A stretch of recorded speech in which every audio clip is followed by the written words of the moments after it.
神秘世界無有窮盡，奇奧探索亦無窮盡。奇奧學社逢星期四晚11點，繼續同你暢遊奇異而奧妙嘅神秘學世界。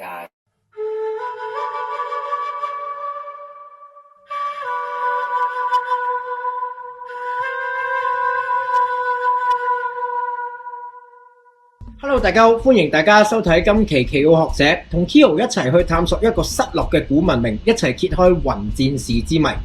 大家聽雲戰士呢個名呢，可能呢大家會拗爆頭，究竟雲戰士係一個乜嘢嘅古老失落嘅文明呢？即係好多嘅一啲嘅古文明，大家都可能聽過啦。咁但係呢，可能都未聽過雲戰士呢一個嘅古老嘅族群，又或者一個古老嘅失落文明。其實呢個古老嘅文明呢，係嚟自南美洲嘅。咁呢一個嘅古老文明呢個名呢，其實喺中文嚟講呢，就冇一個官方嘅譯法，咁所以呢 Kyo 呢就只可以將佢嘅一個英文嘅譯名呢就直接翻譯成中文啦。咁呢一個嘅族群呢，英文名呢就叫做Warrior of the Clouds。咁其實呢，亦都係翻譯自呢當地人呢佢哋嗰個嘅一個嘅口語上邊嘅一個嘅稱呼啦。咁呢一個嘅口語嘅稱呼呢，就叫做 Chachapoya。嗱，點解話叫口語嘅稱呼呢？因為成個嘅南美洲衍生出嚟嘅各式嘅古老文明呢，其實都係冇文字記載嘅。咁佢哋嘅一啲嘅叫法啦，又或者一啲嘅稱呼啦，全部都係口耳相傳嘅。咁所以咧 Chachapoya 咧呢一個嘅族群呢，其實亦都係其中一個咧冇文字記述嘅一個嘅古老族群。咁但係講起南美洲咧，大家可能會最熟悉嘅一啲關於南美洲嘅古文明咧，就係講到關於呢一個嘅有歷史可考，亦都有記載啊。我嘅意思係就係一個關於印加帝國啦。咁點解印加帝國會有記載咧？就係因為當時西班牙人入侵去到呢一個嘅中南美洲嘅時候咧，入到去秘魯一帶嘅時候咧，就攻陷咗當時嘅，亦都可以話係殲滅咗當時嘅一個好古老嘅帝國，就係印加帝國。咁而當時記載印加帝國存在嘅一啲嘅文字記錄咧，全部都係西班牙人嘅一啲嘅記錄嚟嘅。西班牙人嘅文字將印加人嘅歷史傳承落嚟，而喺秘魯一個相當之壯觀嘅歷史遺跡咧，就將當時印加人嘅生活光景呈現喺現代人嘅眼前。呢度就係 Machu Picchu 馬丘比丘。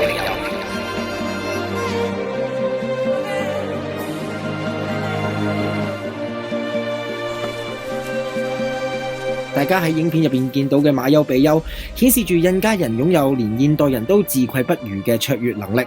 點樣將大量嘅石材運往當地，然後搭建成一個咁宏偉嘅建築群，至今仍然係一個考古界嘅重大謎團。馬丘比丘係一個好好嘅證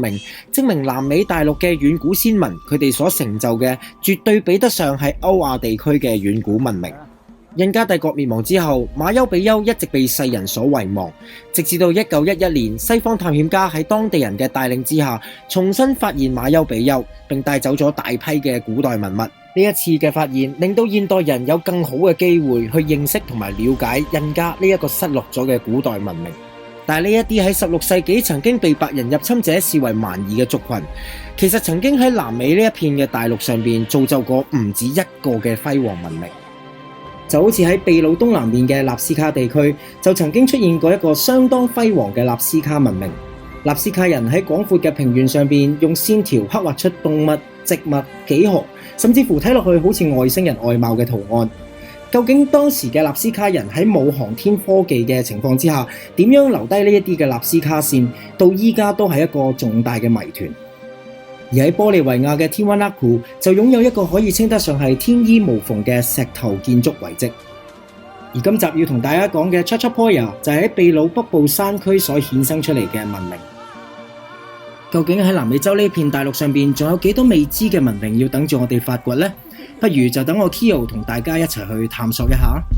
喺睇完頭先嘅介紹咧，相信咁多位觀眾咧都會明白，咦，原來喺南美洲嘅一啲遠古文明咧，就唔係咁簡單。我哋可能聽得最多嘅就係關於印加帝國啦，咁又或者咧可能睇得最多嘅一啲嘅資料或者介紹咧就係關於 Machu Picchu 啦。咁但係原來唔係嘅喎，其實成個南美洲咧喺印加帝國出現之前咧，其實咧有好多唔同嘅古文明咧都係好有特色，同埋亦都有好多嘅謎團係未解開嘅。咁頭先咧喺個短片入邊又出現過，譬如 Nazca 啦、Tiwanaku 啦，其實呢一啲嘅文明地區，呢啲嘅文明咧，其實可以話係一個大區嘅文明嘅一個嘅組成部分。嗱，我哋咧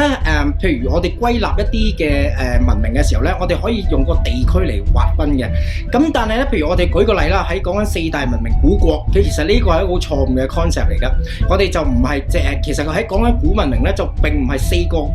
古代嘅國家咁簡單。嗱，因為舉個例咧，就算喺講緊中國都好啦，其實喺中國衍生出嚟嘅一啲嘅古代文明咧，就唔單止喺黃河流域衍生出嚟嘅漢人文明。咁其實包括我哋之前其實 Kyo 嘅一啲嘅節目咧都講解過啦。咁就係包括咧，其實咧喺巴蜀地區啦，咁亦都有一啲嘅文明咧係同呢一個嘅漢人文明咧係並存發展嘅。咁所以咧我哋與其話係四大文明古國啦，其實咧我哋咧就可以話係四個咧喺遠古嘅時候咧去衍生出文明出嚟嘅一啲嘅地區。嗱，其實咧我哋一路就話四大文明古國，即係四大嘅文明嘅衍生嘅地區啦。咁但係其實咧喺依家嘅一啲嘅考古學界咧，又或者一啲嘅歷史學家咧，其實都會講咧，文明衍生出嚟嘅地區咧，就並唔係淨係喺歐亞地區嘅四大嘅區域嘅。咁嗰四大區域就包括喺中國啦、印度啦、米索不達尼亞，即係兩河流域啦，即係依家係伊拉克一帶啦。咁同埋呢一個嘅埃及。咁但係咧，呢個嘅現代嘅一啲嘅考古學家，又或者一啲歷史學家咧，就會話咧，其實咧包括埋美洲另外兩個地區咧，咁呢一個咧先可以話係咧，講得晒所有當時喺古代咧衍生出文明嘅一啲嘅地區。咁喺美洲嗰兩個地區咧，一個咧就係講緊中美洲嘅一個嘅區域啦，咁就係講緊喺呢一個嘅尤卡坦半島附近嘅一個嘅中美洲區域。咁衍生出嚟個嘅一啲嘅文明，包括咧，譬如比較出名嘅，咁就係呢一個嘅喺2012大家都好 focus 嘅瑪雅啦，咁亦都有 Olmec 啦，亦都有比較後期嘅 Aztec 啦，咁呢啲咧都係中美洲文明。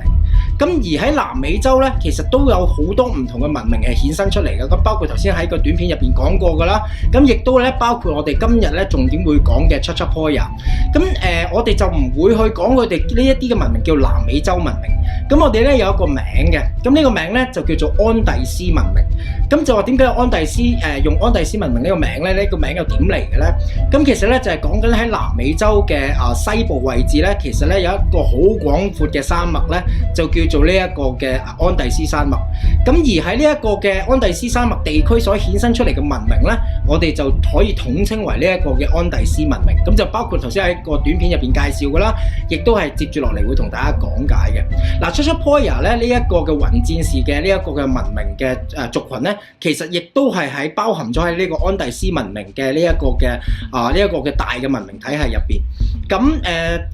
一陣間我哋會喺第二、第三節咧會同大家重點講下 Chachapoyas 呢一個嘅文明獨特嘅地方啦，又或者一啲到依家咧都有爭拗嘅一啲嘅謎團。咁但係咧重點咧，我哋第一節咧，不如咧先同大家咧嚟一個嘅概覽，先去睇一睇咧成個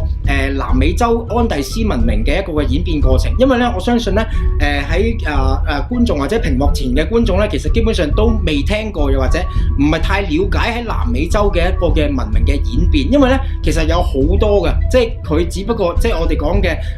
印加帝國咧，其實只不過係成個南美洲嘅安第斯文明最後最晚期嘅一個嘅文明時段。咁但係其實之前咧有好多，譬如頭先亦都有講過 Nazca 啦、Tiwanaku 啦等等。咁亦都咧佢嗰個嘅覆蓋嘅範圍咧就唔單止係秘魯一個國家嘅，咁亦都咧頭先亦都有講過玻利維亞啦。咁亦都甚至乎咧係會係散佈到咧去到巴西啊，又或者智利啊等等嘅呢個國家。咁一陣間我哋會嚟一個好簡短嘅一個嘅講解咧，就會同大家講解下成個安第斯文明嘅演變過程。咁而最重要咧，第一節咧，亦都會喺接住落嚟嗰個講解嘅部分咧，亦都會同大家講埋咧喺南美洲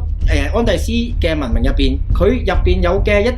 啲特別嘅地方，又或者有啲乜嘢嘅謎團，又或者一啲不可解嘅一啲嘅情況，係到今時今日咧，仍然有好多嘅神秘學嘅愛好者啦、陰謀論嘅研究員啦，甚至乎係飛碟嘅或者外星文明嘅研究者啦，佢哋好熱衷去睇南美洲嘅安第斯文明入邊嘅一啲嘅組成嘅一啲嘅文明部分。咁點解咧？有一啲咩謎團係仲未解開嘅咧？我哋第一節咧先嚟同大家深入解構下安第斯文明先。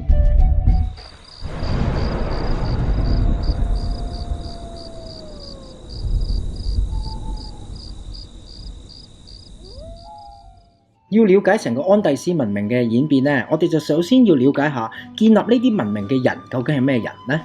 嗱，喺我哋細個讀歷史科嘅時候咧，老師就一定會話俾我哋聽呢個哥倫布發現新大陸。咁講到咧，好似咧呢一個嘅喺哥倫布未去到美洲之前咧，呢一個美洲大陸咧就冇人類居住咁喎。咁但係其實當然唔係啦。喺西班牙人去到呢個嘅中南美洲一帶嘅時候，其實就遇到好多嘅土著啦，甚至乎咧就發生過好多個戰爭。咁而呢啲嘅土著究竟係點樣嚟到呢一個美洲大陸嘅咧？嗱，一般嘅人類學家又或者研究人類文明嘅學者咧，就會認為咧，當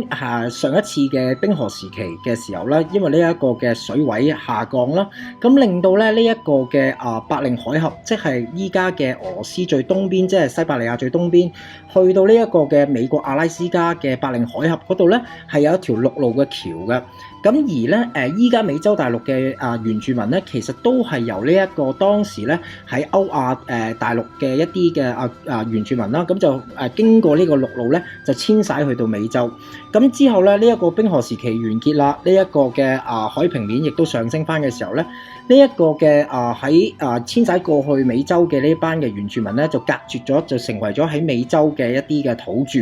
我哋成日都會聽到人哋去稱呼美洲嘅土著為印第安人，咁其實咧呢一個印第安人嘅稱呼咧係哥倫布先生擺嘅烏龍嚟嘅。咁事關佢當日發現咗呢個加勒比海嘅一啲嘅島嶼嘅時候咧，咁就以為自己去咗印度，咁於是咧就稱呼當地嘅土著咧為 Indians， 即係印度嘅人。咁但係呢一個係錯誤嘅講法，咁而依家越嚟越多一啲嘅美洲國家嘅政府咧，就為當地嘅一啲嘅原住民去證明啊，咁咧就希望可以俾翻一個真實嘅一個嘅稱呼佢哋啦。咁而呢一啲嘅族群咧，其實當時去到呢一個美洲大陸咧，主要咧就係經由呢一個北美洲嘅洛基山脈一路往南遷徙。咁有啲留咗喺北美洲啦，有啲就去到中美洲咧，就發展出日後嘅中美洲嘅文明。咁然後仲有一啲嘅人咧，就再往南遷徙，就去到呢一個安第斯山脈地區咧，亦都係我哋今日咧所講嘅安第斯文明嘅建立者啦。咁點解 Kyo 會用少少嘅篇幅同大家去詳細講解一啲關於人類遷徙嘅過程呢？事關我頭先講嘅一啲嘅敘述咧，其實都係普遍學界咧認同嘅。咁但係係咪真係事實嘅全部呢？今集奇奧學社咧一個好重要嘅部分咧，就要同大家講解一下，究竟成個嘅南美洲安第斯文明嘅組成部分係咪個個文明都係嗰啲嘅建立者都係嚟自呢一個嘅係經過白令海峽嘅陸路橋由歐亞大陸遷徙過嚟嘅一啲最早期嘅一啲嘅原住民呢？咁呢一個咧奇奧學社今日會同大家詳細講到嘅。我哋細個嘅時候咧，歷史堂嘅老師咧都會話俾我哋聽，人類最早孕育出文明嘅地區咧，主要係4個，咁就係呢一個4大文明古國啦。咁但係其實咧，我哋係俾人呃咗嘅，因為咧根據呢一個嘅20世紀嘅考古發現咧，其實喺美洲最早出現文明嘅時間咧，係講緊去到公元前3000年嘅。咁就俾我哋一般咧譬如我哋喺一般嘅一啲嘅課本上面睇咧，話呢一個嘅最早嘅一啲喺美洲出現嘅文明係講緊公元前1000年咧，係早好多嘅。咁呢一個嘅文明咧，其實咧就叫做小北文明，又或者叫卡勞爾文明。佢嘅興盛時間咧係講緊喺公元前3000年至到公元前嘅1800年呢1000年度嘅時間。咁點解叫呢一個咁特別嘅名叫小北文明咧？咁就因為咧呢一個嘅文明主要咧就係呢一個嘅秘魯嘅小北地區啦。咁而亦都有條河流咧就叫做 River Carel。咁就所以咧呢個文明咧就因而得名嘅。咁佢出現嘅時間咧，只係比呢一個嘅兩河流域嘅文明出現嘅時間咧係遲咗幾百年嘅啫。咁而喺呢一個嘅文明喺成1000年嘅興盛時間咧，佢竟然咧就冇留低一啲嘅陶瓷嘅一啲嘅藝術品。咁但係咧佢哋就建築咗咧大量嘅一啲好簡單但係巨型嘅一啲嘅建築物，咁就好似一啲嘅大型嘅一啲嘅平台式嘅土墩啊，咁睇落去咧就好似一啲嘅金字塔。其實同譬如我哋喺美洲入邊成日都會見到嘅一啲尤其是喺中美洲啦，見到嘅一啲嘅金字塔嘅形狀咧，其實好似嘅。咁甚至乎咧係一啲嘅考古人員咧，亦都發現到咧喺呢一個嘅文明嘅區域咧，亦都揾到一啲紡織技術啦，同埋宗教祭祀嘅存在嘅證據嘅。咁而根據一啲嘅最近嘅一啲嘅文章又或者一啲嘅資料咧，其實針對呢一個文明嘅發掘工作咧，亦都係繼續持續緊，亦都屢屢咧有一啲嘅新嘅發現出現嘅。而近日咧喺呢一個嘅秘魯北部卡哈馬卡呢個地區咧，竟然咧再發掘到咧一啲叫做 hookahs 嘅地基嘅一啲嘅遺跡。嗱 hookahs 係咩咧？就係一啲喺秘魯地區咧，我哋專門做一啲嘅可能祭祀儀式啊，或者宗教儀式嘅一啲嘅祭壇嘅一啲嘅建築。咁而呢一個嘅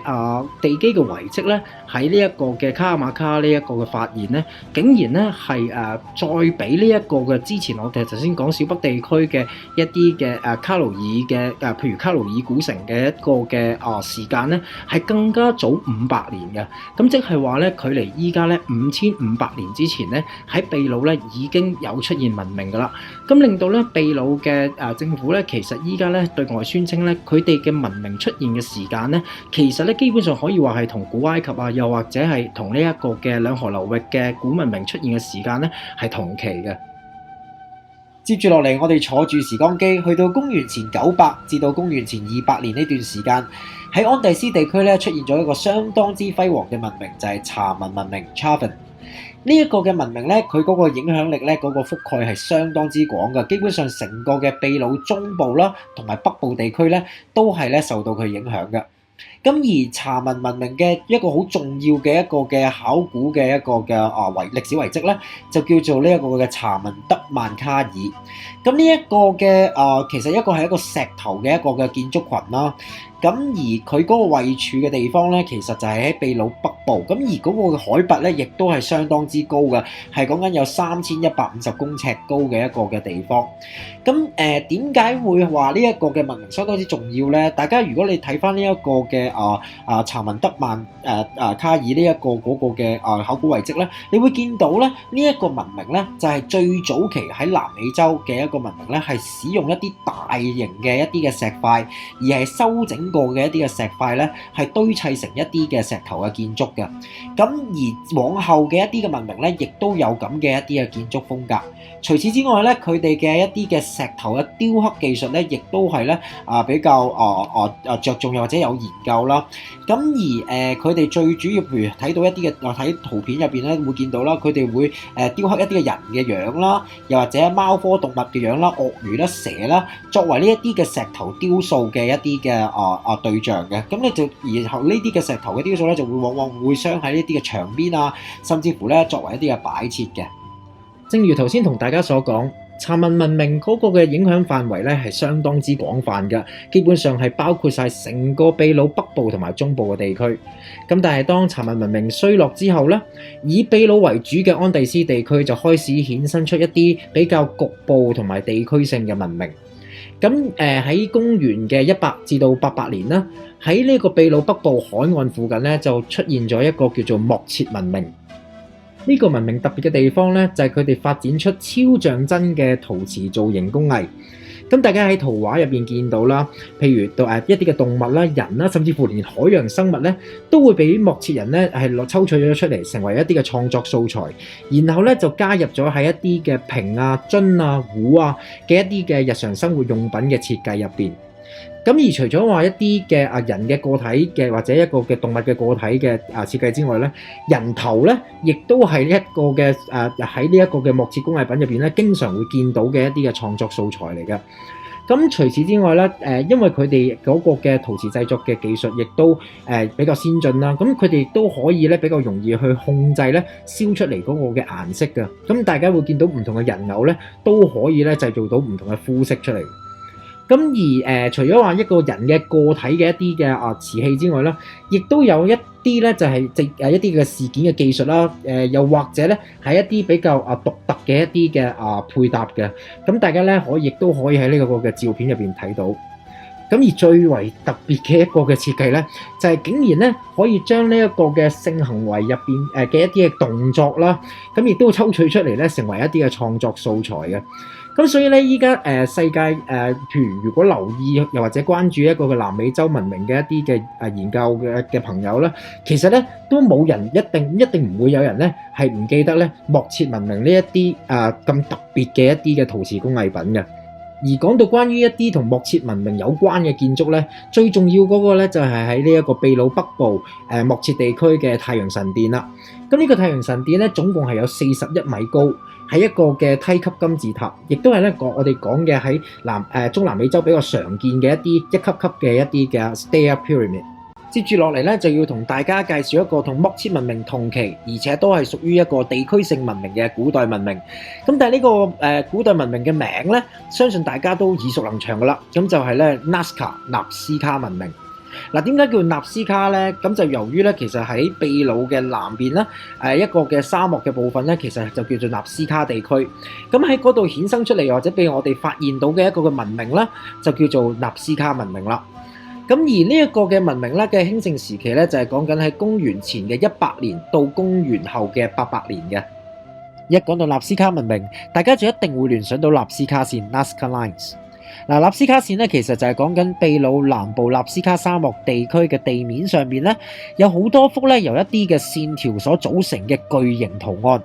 嗱，呢一啲嘅巨型圖案，因為由唔同嘅線條所組成啦，咁所以咧，通通統稱為咧 Nazca Lines。根據考古學家嘅研究咧，相信咧納斯卡人咧係喺呢一個嘅公元大概係喺400至到600年間咧，喺呢一個嘅納斯卡沙漠地區咧留下呢啲嘅巨型嘅圖案嘅。而呢啲嘅圖案咧，大致上咧可以分為以下幾個類別嘅。咁第一種咧就係一啲嘅單純嘅幾何圖案啦，而另外一種咧就係一啲嘅生物啦，包括昆蟲啊、鳥類啊，甚至乎連哺乳類動物，就好似呢一張圖片入邊所顯示嘅一隻馬騮嘅一個圖案。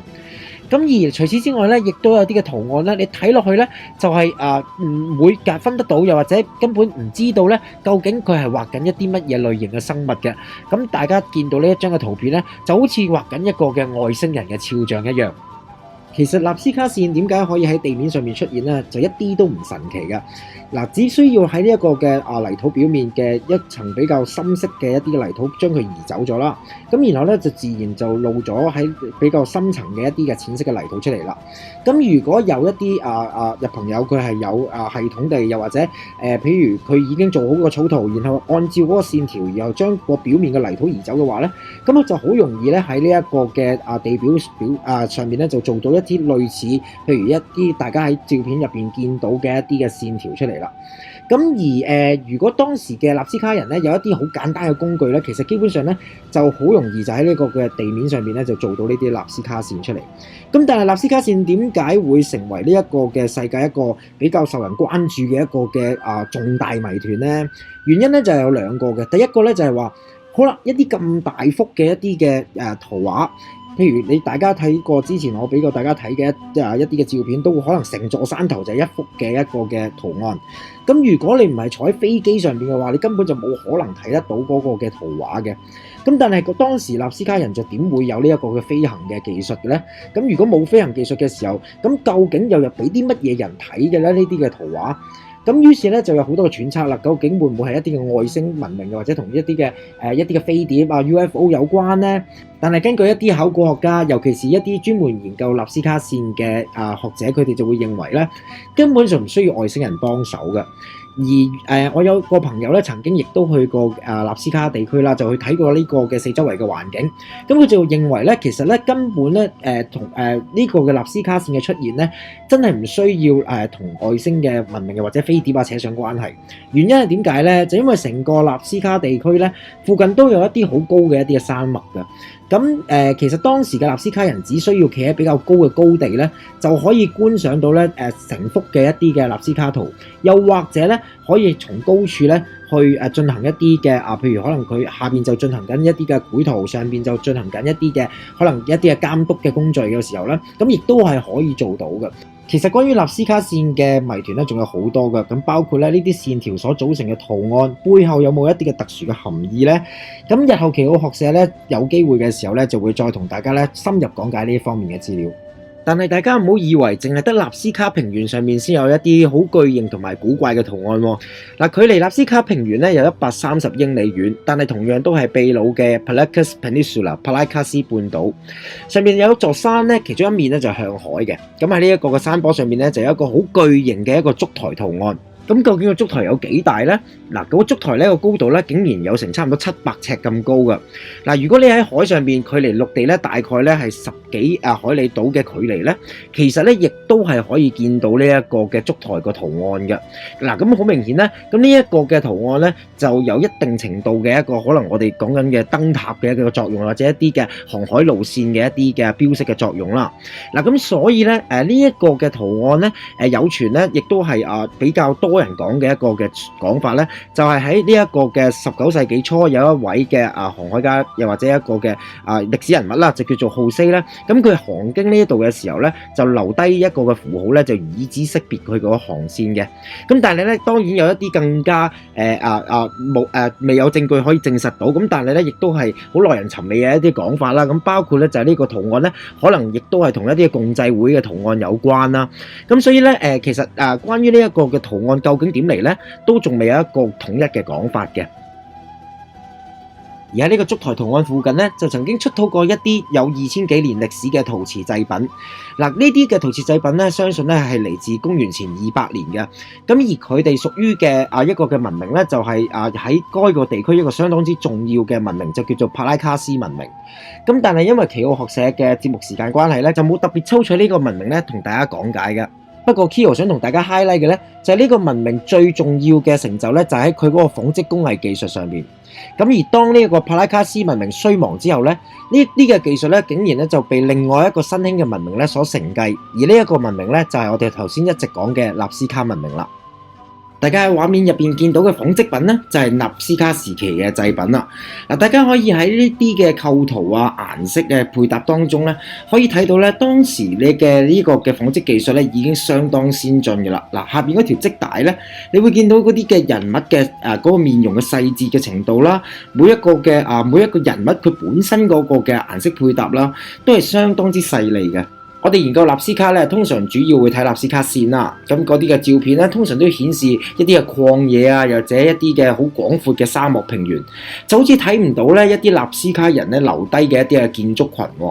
咁但係其實咧係有㗎。咁呢個地方咧就叫做 Kawachi 秘魯嘅卡瓦奇。咁佢係位於咧呢個安第斯山脈中部地區靠海嘅位置嘅。咁而呢個建築群咧就係建於大概喺公元元年嘅前後啦，咁而一直咧係被納斯卡人咧用到咧去公元嘅500年左右嘅。咁而呢一個嘅巨型嘅建築群咧入邊就有大概40座嘅建築物啦，咁都係用泥土建成，咁而且外形咧就比較似一啲嘅中南美洲一帶常見嘅金字塔。咁佢覆蓋嘅範圍咧大概咧有成呢一個嘅1.5個平方公里嘅。咁最早期嘅一啲嘅考古學家就認為咧，呢一個嘅都市咧就係當時納斯卡人嘅首都啦。咁但係咧喺呢一個嘅都市入邊咧揾到關於人為活動啊，又或者有嗰個嘅人口嘅一啲嘅資料咧，其實發現咧當時喺呢一個嘅都市嘅常住人口咧又唔係好多嘅啫喎。咁呢一個都市之後咧就被一啲嘅考古學家或者一啲嘅研究員咧就終於揾到咧，原來咧呢一個嘅都市嘅角色咧其實就係一個節日性嘅都市嚟嘅，就即係話咧喺納斯卡人佢哋要去慶祝一啲嘅節慶嘅時候咧，就會好多人咧就一窩蜂咧就會去到呢一個嘅卡瓦奇咧去做一啲嘅慶祝同埋祭祀嘅。而最後仲有一樣有趣嘅補充咧，就係呢個嘅建築群入邊40座嘅建築物咧，原來大家細心啲睇咧，都係當時納斯卡人咧將一啲嘅自然嘅高地啊、小土丘啊、山峰啊，將佢加工改建修葺，成為咗咧依家大家見到嘅半人工半自然嘅建築物。睇古文明咧，大家都會接觸到關於殮葬啊，又或者屍體防腐嘅風俗。咁但係 Kyo 咧已經講咗幾個古文明咯，咁但係都冇講到相關嘅一啲嘅資料。咁不如咧喺納斯卡文明嘅最後一點補充咧，就同大家分享一個古代墳場嘅資料啦。咁喺現今秘魯嘅納斯卡市南邊約30公里咧，就有一個嘅古墳場嘅一個嘅遺跡啊。咁呢個古墳場咧就叫做 Chachilla Cemetery。咁喺1920年代咧就被一個考古學家發現啦。咁但係咧其實咧呢一個嘅墳場咧喺被發現嘅時候咧，因為喺嗰個區域咧有好多嘅盜墓賊啊，咁就將嗰個嘅古墳場咧嗰啲嘅譬如嗰啲嘅屍骸啊，又或者嗰啲嘅入邊墓室嘅一啲嘅設備咧就大肆摧毀。咁咧嗰啲骨頭就散落滿地啦。咁而且咧值錢嘅嘢都被搶走晒啦。咁淨得翻嗰啲嘅陶瓷碎片啦，咁同埋一啲嘅骨頭。咁但係考古學家在詳細嘅研究之後咧，就發現咧呢一個嘅墳場遺跡咧，其實係相當重要嘅。咁呢個墳場咧，其實咧就喺公元嘅2世紀，即係公元200年咧，至到公元900年嘅時間咧係被使用嘅。咁而喺呢6-700年嘅時間啦，咁就大量嘅納斯卡人啦，就當佢哋離世之後啦，就會被製成木乃伊啦，然後就擺放喺呢個墳場入邊。咁呢啲嘅木乃伊嘅造型咧都相當之特別嘅喎。咁大家你會見到喺圖畫入邊咧，就係喺個墓室入邊啦，咁然後啲木乃伊咧就成坐喺度嘅姿勢咧，咁仲有着住衫嘅。咁你會見到呢啲嘅木乃伊其實係保持得相當完整嘅。咁你會見到咧，佢哋仲係有頭髮啦，咁亦都有呢啲嘅皮膚嘅軟組織咧，仲係保存到嘅。咁而家呢一個嘅 Chachilla Cemetery 咧，就已經改建成博物館啦。咁亦都陳列咗咧一啲嘅古人嘅一啲嘅遺骸啦、木乃伊啦。咁亦都咧還原翻部分呢一啲嘅墓室嘅情況嘅。咁而呢一個嘅博物館咧，亦都係全秘魯咧唯一一個咧係將木乃伊咧擺翻喺原本墓室嘅一啲嘅地方咧，係俾公眾參觀嘅。嗱，喺講到呢一個嘅屍體防腐咧，呢一個喺納斯卡民族喺呢一個嘅沙漠地區做嘅防腐咧，就主要係以風化嘅作用咧，令到呢一個嘅屍體咧係免被呢一個嘅腐蝕嘅。咁而呢一個嘅科學家就去研究呢啲嘅木乃伊嘅時候，發現咧佢哋喺除咗因為呢一個嘅該區嗰個嘅濕度比較低啦，咁所以呢一個嘅屍體嘅腐爛嘅速度會減緩啦。而且咧每一個嘅木乃伊咧都會被披上一啲嘅棉質嘅一啲嘅textile，即係一啲嘅紡織品，然後咧再喺表面咧再搽一浸嘅樹枝。咁嗰啲嘅樹枝咧就可以咧有驅走一啲嘅昆蟲啦，又或者咧減慢呢個嘅腐化速度嘅功用嘅。咁而咧將呢啲嘅木乃伊咧就擺喺一啲咧用泥磚砌成嘅一啲嘅墓室。咁呢啲嘅墓室咧，亦都有助咧於呢一個成個嗰個嘅屍體乾化嘅過程嘅。咁變咗咧呢啲嘅譬如上千年嘅呢一個嘅木乃伊咧，到今時今日咧你睇啦，佢仲有所有嘅頭髮啦，亦都咧係可以有部分嘅一啲嘅皮膚嘅組織咧，仍然係保持完好嘅。接住落嚟咧 Kyo 要帶領大家離開秘魯，去到南面嘅玻利維亞，去睇一睇玻利維亞北部咧早期孕育出嚟嘅一個帝國啊！咁呢個帝國咧，亦都係安第斯文明一個好重要嘅組成部分，就係 Tiwanaku 蒂亞瓦納科。咁而其實同時間咧喺呢一個嘅秘魯啦，亦都有另外一個嘅帝國叫做雅里嘅。咁但係因為 Tiwanaku 嘅資料咧就比較有趣啦，咁所以咧 Kyo 咧就會重點講講。而 Tiwanaku 嘅帝國文明咧，嗰個興盛時間大概係公元嘅400年至到1100年左右。呢個帝國文明最為世人注目嘅就當然係佢嘅首都嘅設計同埋建築嘅技術上邊啦。喺海拔12500尺高嘅高原咧，坐落咗一個古代嘅都市 Tiwanaku。現今考古學界咧普遍認為咧 Tiwanaku 咧就係人類最早建成嘅一個城市嚟㗎。咁佢原本坐落喺一個高原湖泊 Titicaca 嘅旁邊。咁但係咧，大家而家去到 Tiwanaku 咧，你會發覺咧四周圍都係冇水資源嘅。點解咧？就因為呢個 Titicaca 嘅湖泊咧，其實個水位不斷下降，咁導致咧原本咧呢一個城市咧就喺水邊嘅。咁依家咧就已經變咗做一個內陸嘅地方啦。考古發掘工作證實咧，其實喺 Tiwanaku 附近範圍咧，最早有人類活動，尤其是係一啲嘅農業活動嘅痕跡咧，講緊係公元前1500年咧就已經開始噶啦。喺 Tiwanaku 呢個帝國滅亡之後咧，呢個都市咧亦都瞬間被世人遺忘啦。要去到1549年咧，一位西班牙人咧為咗揾一個嘅古印卡帝國嘅一個古老首都，咁但係咧呢一個嘅過程入邊咧就意外發現到呢個 Tiwanaku。其實 Tiwanaku 嘅輝煌事蹟咧，依家考古學家咧主要會關心嘅就係公元後300至到1000年呢段時期。咁但係咧，其實咧喺呢一個嘅公元前300至到公元後300年呢一段時期咧 ，Tiwanaku 已經發展成為一個咧相當之重要嘅一個宗教祭祀中心，甚至乎咧亦都係一個天文觀測嘅中心嚟嘅。咁成個 Tiwanaku 嘅建築上邊咧，最為人呢一個嘅嘖嘖稱奇嘅咧，就係佢哋點樣可以將一啲巨型嘅石塊咧，由一個嘅石礦場搬到去現場，然後去喺一個嘅高原咁高海拔，而且呢個空氣稀薄嘅地方，去建築成一個咁宏偉嘅一個嘅建築群。至今當然係一個謎啦。咁而另外一個嘅謎團咧，就係佢哋喺嗰個建築上邊啦。嗱，大家可以見到嗰啲嘅石牆咧，每一個石塊同石塊中間咧，基本上咧係無縫交接。我哋講到，咁而係真係一條頭髮咧都插唔入嘅一個嘅精準嘅程度。咁再加上咧，譬如喺一啲嘅直角嘅一啲嘅量度啦，同埋咧譬如大家可以見到喺嗰個嘅拱門下邊嗰啲嘅石打橫嗰啲樓梯級咧，係一塊塊嘅原本嘅一個嘅原石嚟嘅。咁即係話咧，佢哋要擺放呢啲嘅石頭，要計算呢啲嘅石頭嘅一啲嘅精準尺寸，再加上搬運，再加上搭建咧，其實基本上咧喺依家以現代人嘅標準嚟講咧，都已經係一個相當困難嘅一個嘅工作嚟㗎啦。再者咧就係一啲嘅理學嘅一啲嘅專家咧，包括一啲嘅物理學家啊等等咧，都會認為咧依家我哋所應用嘅一啲現代物理學嘅一啲嘅理論，甚至乎一啲嘅計算嘅方法咧，其實係當時咧被利用喺建成呢一個嘅Tiwanaku 嘅古代建築嘅。咁而喺呢一個 Tiwanaku 旁邊嘅咧，仲有一個嘅廟宇嘅遺跡咧，就叫做 Pumapunku。咁呢一個嘅 Pumapunku 咧，其實已經冧晒㗎啦，嗰啲嘅建築。咁但係大家會見到嘅咧，就係佢好特別地咧，就有一啲好似 H 型嘅一啲嘅石頭啊。咁而呢啲 H 型石頭究竟嗰個用途喺邊啦？點解會做到一啲咁精準嘅計算啦？因為佢每一個坑位啊、高度啊等等咧，基本上咧都係 identical 嘅，都係類近，又或者唔可以話佢係100%嘅精準。咁但係咧都至少係好似係倒模出嚟嘅一個嘅做法。咁而佢當時咧有一啲嘅考古學家亦都認為咧，呢一啲嘅 H 型嘅石塊有可能咧就係一啲嘅榫位嚟嘅，即係一嚿石頭插落一嚿石頭咧就會去連接到嗰個石頭，就唔需要用任何固定嘅方法咧，都可以將嗰啲嘅石塊堆起。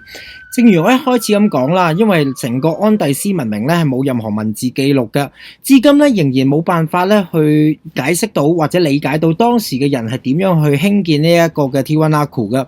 咁唔知大家又會唔會認同一啲嘅神秘學又或者外星文明嘅研究員佢哋所講，呢一個嘅古代都市咧係由一啲嘅遠古外星嘅族群咧喺地球上面興建嘅。咁而呢一個嘅遠古外星族群咧，同時間咧亦都係咧創作喺納斯卡平原上邊嘅一啲 Nazca Lines 嘅同一個種族嘅外星人嚟嘅。唔知大家又點睇呢？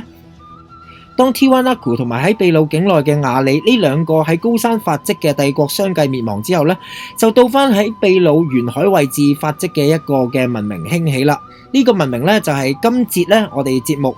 最後介紹嘅一個安第斯古文明，呢一個就叫奇木文明 Chimu。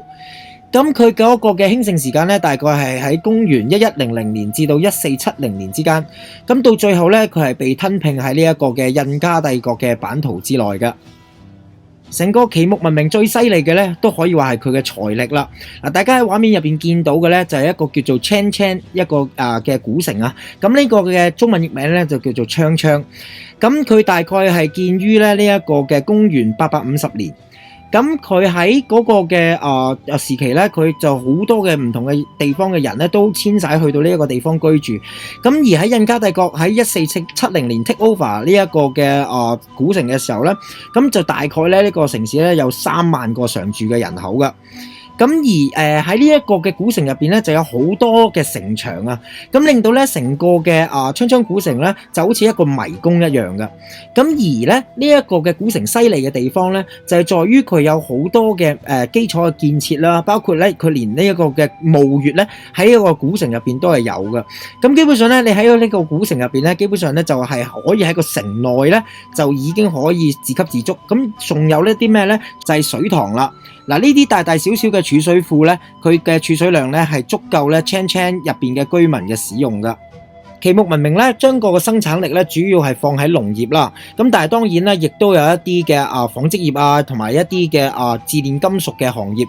咁大家都知道秘魯嗰個嘅氣候環境就相當之乾燥啦。奇木文明咧係承襲咗咧之前喺沿海一帶發跡嘅文明留低嘅一啲嘅，譬如引水道，甚至乎佢哋亦都會開作一啲嘅運河咧，就係希望可以咧將一啲嘅可以灌溉嘅淡水資源咧，就引到去佢哋嘅農田度。咁而呢一個嘅運河系統咧，仍然係亦都係相當之複雜啦。咁至今咧，仍然有好多考古學家咧，就係花好多時間去研究佢哋嗰啲嘅開鑿嘅細節嘅。正如我頭先講過啦，喺奇木文明之後咧，取而代之嘅就係印加帝國啦。嗱，我哋第一節嘅節目咧就到呢度為止。咁咧下一節開始咧，我哋就會先由印加帝國一啲好簡單嘅介紹開始啦，然後咧就再進而咧，我哋就會講一講一個失落嘅古文明 Chachapoyas 運戰士嘅一啲相關嘅一啲嘅特別嘅資料啦、未解嘅謎團等等。我哋下節再見。